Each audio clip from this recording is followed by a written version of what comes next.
Changing the trail of exploring RC crawling? Well, guess what? RC Quality Coffee brings you morning wisdom, the latest rig tunings, and pro tips that you'll need. So call the bed and stick around. Welcome back, guys. Today we're at the RES Hangout Shop, and we got Greg and John. Introduce yourselves, guys. Hey, I'm John, Rockland, California. Porkstar for, it's probably a year and a half, getting on 2 years now. Yeah. Greg Bosworth out of Santa Rosa, originally out from Massachusetts. And Porkstar, about a year and a half, we got picked up at the same time. Yep. So going out a year and a half, 2 years. Yeah. We want to get to know you guys, so give us a little background of how you got into the hobby and how you got introduced into pork belly. Right on. Well, I'll kick it off. So I got into the hobby because of my kid, actually. So I got a son who's 6 now, and a couple years ago, he had a little brother who was born.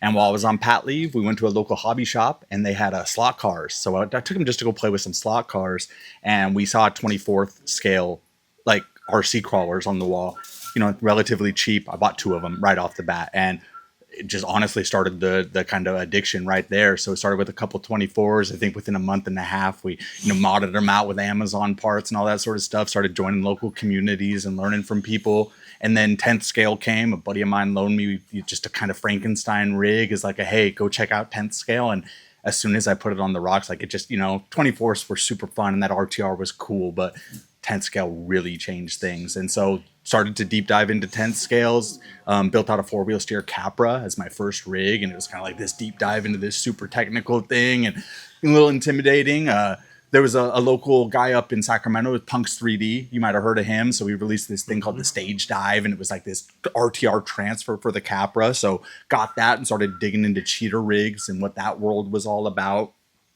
And then a buddy of mine, his name is Todd Lappin, started talking to me about these guys from the Bay Area that were making this stuff called pork bellies. And I started hearing this pork belly term kind of thrown around. At that point, I think the Classic had been released and a couple of guys locally had them, but it was really still kind of a niche, like underground type vibe around it. It was really kind of cool.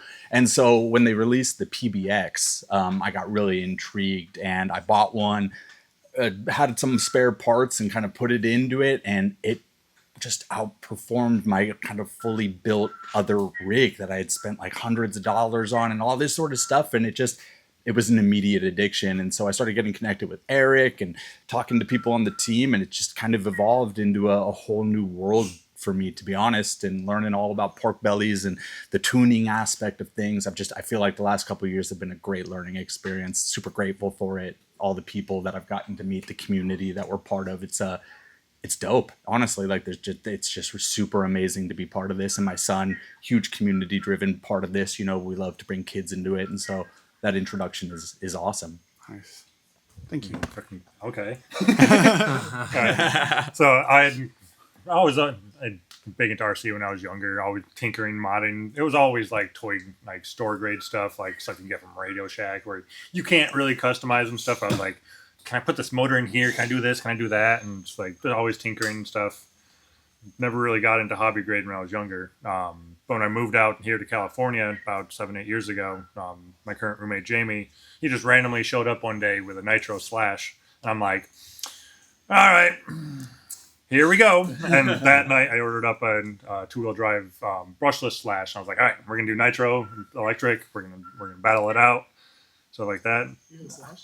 Yeah, that's why I started. I made the mistake putting the aluminum long arm kits on it and everything. It was like 2-wheel drive. It annoyed some guys at the track keeping up with 5th scale trucks. But I was doing that for a couple months and stuff. But I'd always wanted a crawler at some point. Like, I was looking way back when TRX4 was just dropping, and there was also like the Red Cat Gen 8 in that time. Yeah, because this was when I got in. This was like 2.5 years ago now, something like that, when I had the Slash. And then randomly when it's like, you know what, I want a crawler. So I just started looking on Facebook Marketplace and stuff and found a TRX4 Defender with a Jeep body, and it was a SCX 10.2 lightly modified. I was like, ooh, yeah, can you get those? End up spending way too much for them, realistically, like now knowing what they were. But just actually getting those first trucks and actually just crawling on the rocks, like, ooh, yeah, this is it. Not like go fast stuff is fun, but like having to go walk over, like, oh, the truck flipped over 50 feet away. I gotta go get it. So the crawling is nice with the laziness that I have a little bit of, but it was also just like how technical you can get with the driving, and I was having a lot of issues with breaking stuff with the Slash because I made the rookie mistakes of the aluminum arms and everything, so the bulkheads were breaking axles left and right.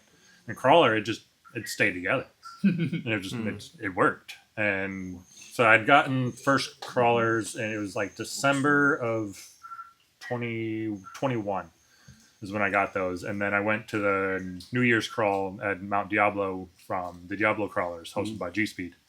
And that was right when the G-Shots were coming out. Okay.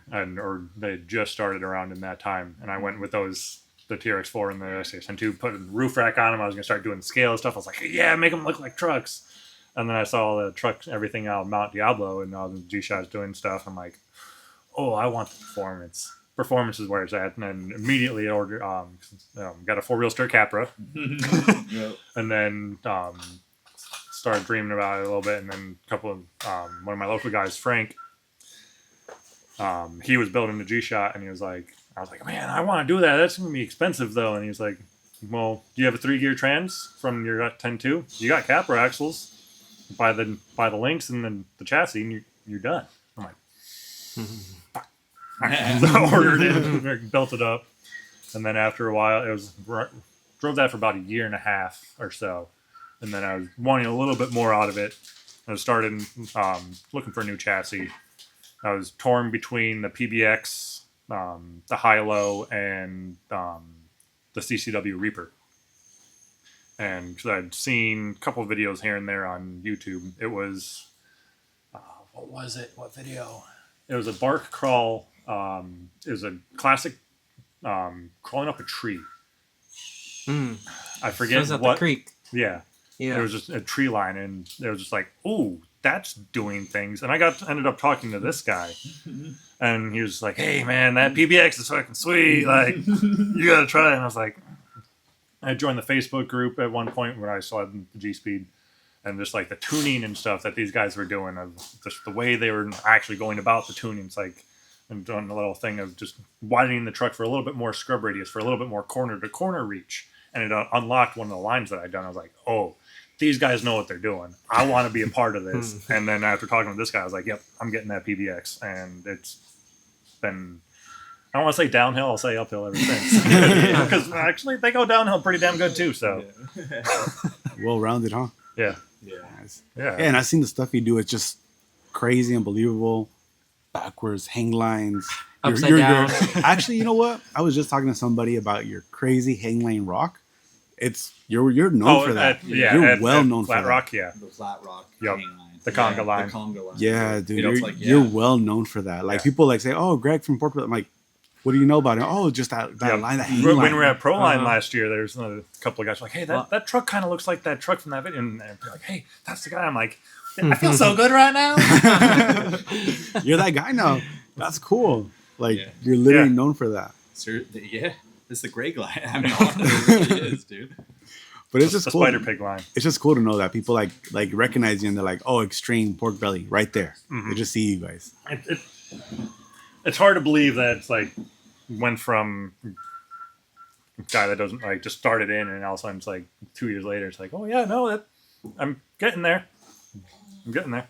It's cool. It's just part of the hobby that you get Because known. like you get, I definitely, it's weird to think about, but I definitely am to some people like guy Dan Thompson, because he was a big G-Speed guy and he was big with the G-Shot. I looked up to him a lot in the way his setup was, his driving and stuff. And now it's like, oh, I'm probably that person to somebody Yeah. else at this point now. It's like, no lie. Like that's how they it's see like, you. wait, is that? That's weird. To be like, It's weird to think about. You know that feeling when you go out to your local spot and the guys are like, yo, come try this with your rig because we can't do it. Oh, like, yeah. that's the vibe. And like, it sounds cocky. It makes me sound like a little bit of an ass, but it's true. Like we've pushed boundaries with these things, and we want to just do the wildest stuff. We don't care about comps. We don't care about your rules and what you want to do in your wheelbase limitations. It's all super rad if that's what you're into. We have respect for extreme crawling. That's what it is. We're all about pushing it. Like, just what is the coolest shit we could possibly do with these things? Yeah, extreme crawling. You're looking for the next line, the next hard thing to do. It doesn't matter what it takes to get that line either. It's like, oh, I need a 15-inch wheelbase to hook that line. Well, I'm going to build a 15-inch truck. Next thing you know, you guys are going up against MOA trucks and stuff. I already do. I was saying, like, you guys at the 2.2s over here. You got skinny tires, dual motor too. This thing is basically a baby super. That thing's insane. It's getting pretty wild. Yeah, and that's cool. That's cool. Just that's awesome to see how this has grown and where it's gone to, and where you guys are taking it to. The past 2 years, it's popped off. It's grown pretty quick. Companies like Deluxe offering the lightweight transmissions, all the silent ESCs with AM32, even EScape 32 coming up now.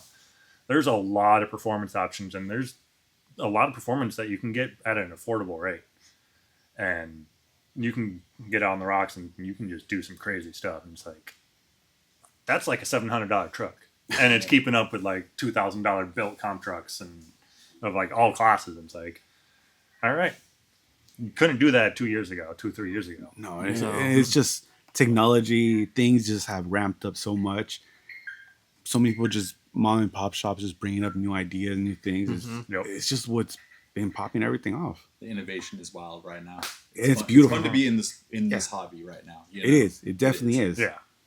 Like, would have been nice to like get into it like way back in the heydays of like when Tamiya, like the Clodbusters and everything, when there was like just starting out the 10-1. Can you imagine the technology we have now back then with all those things? But then imagine that now. Like if we had that technology back 20 years ago, imagine where it'd be this day. Even way crazier. Like, because I want to see what it's gonna be like in 5 years, like from now. Yeah, I never thought. Where are we gonna be at? Like, what's that crawler gonna look like? Because like, is the because I know the comp scene's coming back a good bit, like WRCCA stuff with the sportsman cars and stuff. They're making a comeback a little bit, but it's also like cheater rigs are really gaining some traction too. Like, it's becoming its own genre of build and everything. It's like, we never thought cage builds was gonna be a thing. Yeah. Like, because it's even picking up on first got into with this toys and everything. Like Eric made one for the T3. Like, oh, those guys are loving it. Mm-hmm. I never thought this was gonna actually pick up, and I love it. Caged, awesome. Performance, it's just everything. It's like you're running no body, but you have a body. Yeah, like, you have some protection for electronics. Yep. But then again, it's nothing's actually somewhere in the to way. Put your stickers. There you go. Gotta have a spot for the stickers. 100%. That was an awesome way to do it. And then putting the cage on top. Yeah. Yeah. I gotta say the any of the rigs with a body are just its own thing. Like when I see you guys with the C2 builds. Yeah, like my 1.5 with running the Power Wagon cab. Yeah. Like it's still like not much of a cab, but it's like it's a different vibe. And then when I was running the hard body, I was like, ooh, like it's different options because you can lean against the bodies and stuff. Like because these are flexible and you can just mush them all over the place. So there's really not a lot there. You have like the slider you can lean on, but you can't really do much with the body. But like once you start running the Lexan and stuff, like your budget bug. Oh, like, I love that thing. Yeah, you can put use it right that up on the to your door. advantage, like do door digs or like where you just lean against the door and the truck just pivots on the door. And because you can do it with the sliders on this, but it's like your position is different, so your tire position is different. Like more likely to get the tire bound up in something, but the hard body you just flow right past it. It reminds me when we were doing the Power Wagon bodies with the boat sliders. Yeah, those that was a thing. This vibe. Yeah. Yes. It's a feel on the rocks, and it's even getting better now because if you're putting the newest stuff now, like before I had a 2040, but I never had a Holmes V3 before or a Rhino 40. Now like things are getting lighter and lower and then more efficient or whatever it is. And we're even doing the tuning, like more flex tuning, and then putting it back on a classic or an OG or the 1.5 or the new pork belly or whatever. That belly dragger style is still a style. Oh, and it feels away on the rocks. Like the 60/40 geometry and a belly dragger feels like a hot rod to me.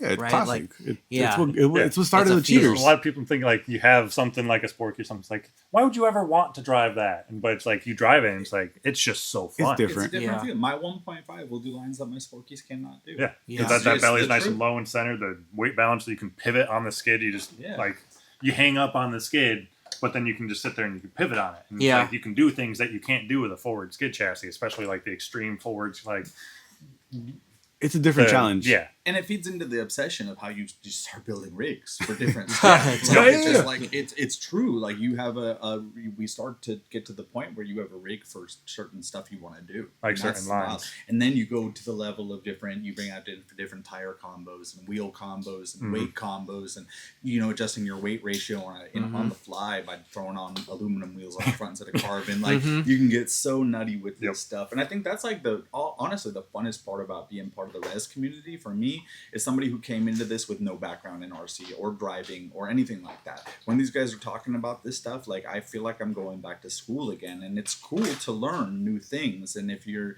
interested in a community where the vibe is about sharing and not like this super competitiveness of I'm going to keep my secrets because my shit is good and I don't want you to have it.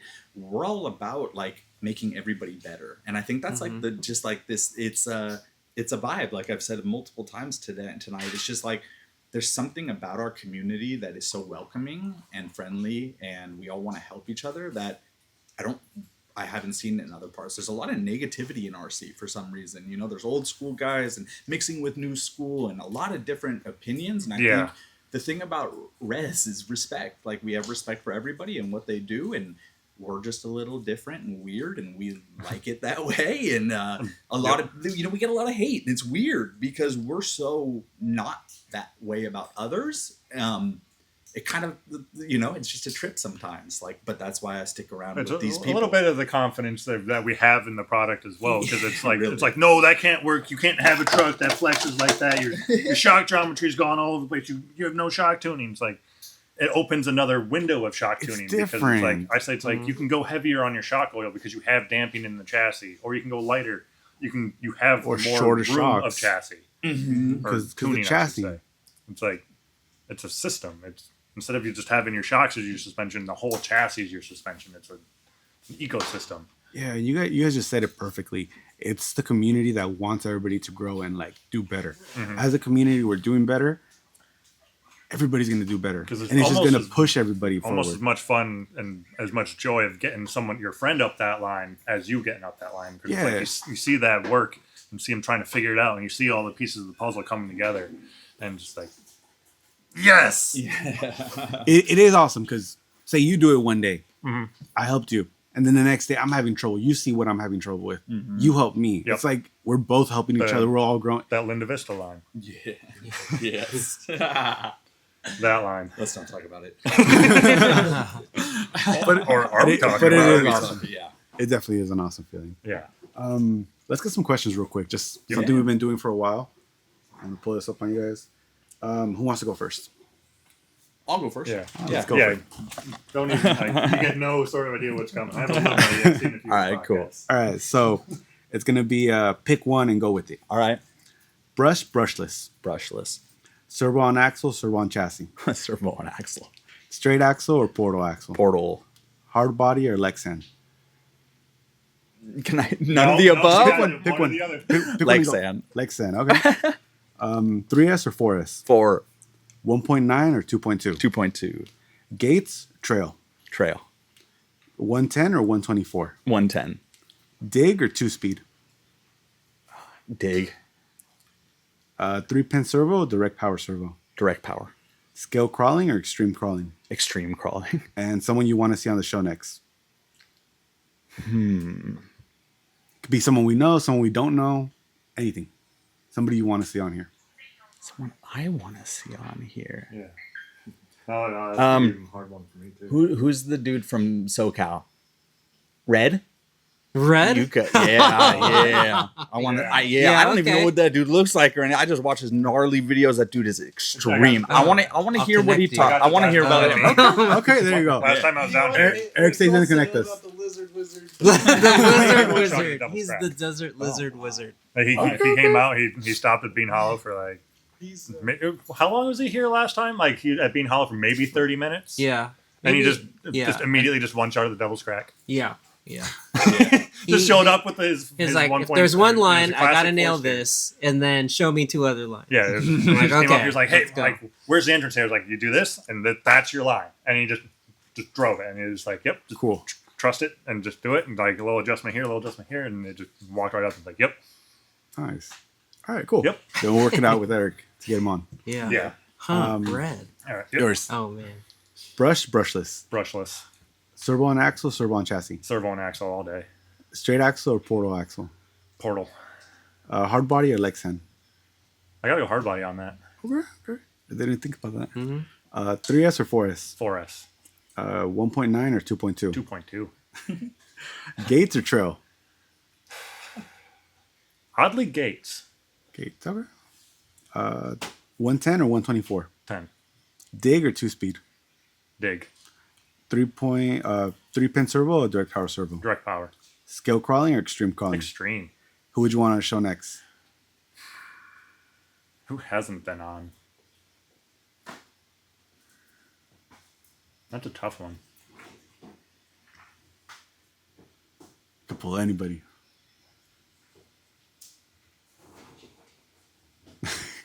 I think he's been on. JT, you've been he- on. he podcast, hasn't.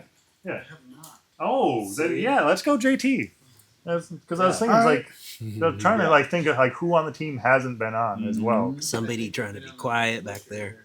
Yeah, but like actually, like Yeah, he needs Like- a full interview. the interview. Yeah, let's get that. Okay. Boom. JD then. All right, we're going to work on that one. Who wants to do the 124 questions? 124th question? Yeah. I don't have a 124th. So I guess I would be because I do have a 24. All right, cool. Then let's see. Brush or brushless? Brushless. What's your favorite servo on a 124? I've only used one at this point, so it's going to have to be the one that I have, which is the AFGRC purple label, which is a 7.4 kg. But that's the only one. So, Cool. 2-wheel steer or 4-wheel steer? and that probably 2-wheel steer. Okay. Hard body or Lexan on a 124? Can I say TPU hard body? Oh. That is hard body. Oh, yeah. Because Yeah, I yeah. drove Oh, Sean's, dude. and that was You gotta amazing, say, 'cause it was yeah. like it had the weight and everything of the hard So body. You could use good. it, but it just didn't break. That's actually So a I really was good like, one. like, can we? It's a hard body. It's really Yeah. There good. you go. Favorite motor? The only motor I've used at this point is a Mini Komodo, and it's not my favorite. So the one the Which one Micro do you wanna Komodo, use? I've driven that Micro. a few times. The Micro Micro Komodo. Komodo? Yeah, All right. that one's solid. 2S or 4S? Oh, wait. Yeah. Oh, no, 4S. No, I run 4S. 4S in my 24. 4S 924? Yeah. All right. You're the first one that said that. Not upset about that. Gates or extreme crawling with 124? Extreme crawling. Favorite axle? The Muse Isokinetic plus force. All right. Nice. And how many 24s do you have? I have one, which is technically two. I have the PB24 and then what's left of an AX24. You're the first one that's actually said something like that. Because everybody says like multiples. Yeah, no, because I got into the 10 scale originally, and then actually I drove JT's 24 at Linda Vista, I think probably like almost like 8 months ago now.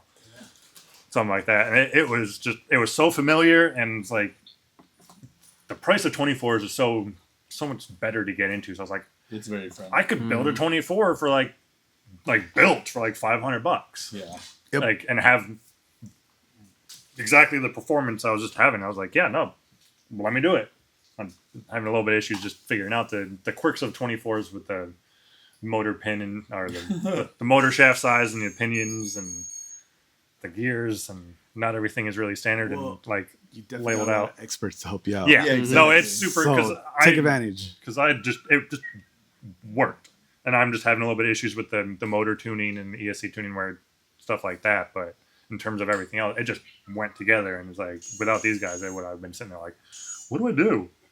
And having the resource and community of Res is amazing to be able to just like, yep, this is going to be a setup that works, and you can just put it together, and it's going to work, Yeah. Damn and True that. and it's going to assemble. It will perform, and it will be fun.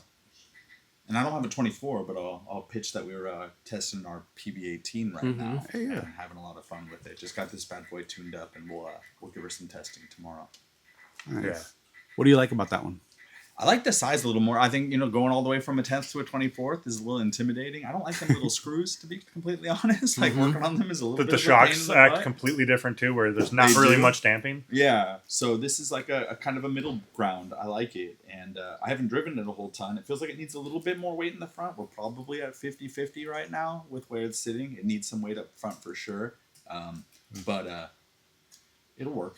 I think. Nice. I'm excited to see Yeah. something smaller. Cool. Any more questions you want to ask? No, I'm good. Awesome. Well, I definitely want to say thank you so much for this. Oh, absolutely. Yeah. Want to see Thanks you for on- having us on. Oh, course. definitely. It's been actually a while we've been trying to get you guys on here. Yeah, because I was in that the pork belly the revival. Yes. That watching that back with our shenanigans and what we did to make that thing run. You guys should go watch that. Yeah. Part 2's coming out. Yeah, I was waiting So- for that part too because Yeah, it's like it's coming out. Got to build that we got- anticipation. the shenanigans got worse. Oh, yeah. Yes. That was. It was That was the story We do right not there. recommend, but we do ourselves. Oh, we're talking about twisting chassis in half? No, Almost blowing up chassis. Oh, yeah. Like, Burning it, we had some sparks. That was the beginning We of made it. That's normal. That was the beginning of it. Well, Yeah. Sketchy. you guys can find out. yeah. But definitely. Awesome. Stay Thank tuned. you guys so much for this. And anything you want to say before we get off? Smash that like and subscribe. 100. Yeah, Hey, guys. yeah. Awesome. Catch you guys on the next Later, one. guys. Awesome. Thank you for joining us in another episode of RC Cars and Coffee. Did you get the trailer you're aching for? If so, join us next time for more RC wisdom and pro tips. Till then, happy growling!